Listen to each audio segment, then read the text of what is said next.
धीरे धीरे से मना धीरे धीरे सब कुछ होय, माली सींचे 100 कड़ा ऋतु आए फल होय।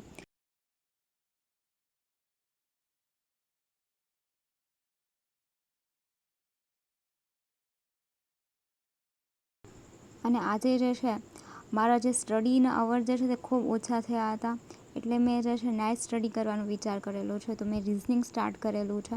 આઈ થિંક મેં 4 મંથ જે છે બાદ રિઝનિંગ સ્ટાર્ટ કરેલું છે. તો મને ઘણા બધા કોન્સેપ્ટ પણ ભૂલાઈ ગયા હતા.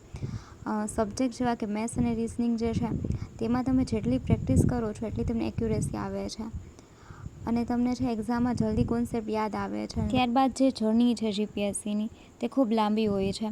તમે પહેલાં જે છે એમનો સિલેબસ પૂરો કરો, તો સિલેબસ જ એટલો વધારે છે કે તમને સરળતાથી 6-7 મહિના છે આમાં જતા રહેતા હોય છે.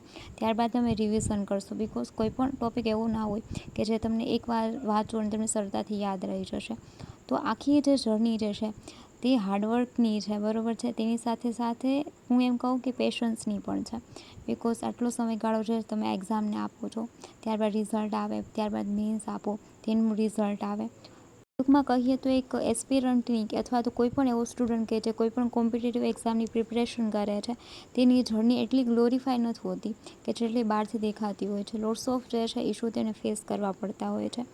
તો મેક શ્યોર કે તમે જે છે પેશન્સ રાખી તમારી હાર્ડવર્ક જે છે કરતા રહો. તો અહીં મેં છે રિઝનિંગના ઘણા બધા ક્વેશ્ચનની પ્રેક્ટિસ જે છે તે કરી લીધેલી હતી અને સાથે સાથે આ ટોપિકના પીવાયક્યુઝ જે છે તે પણ કરેલા હતા.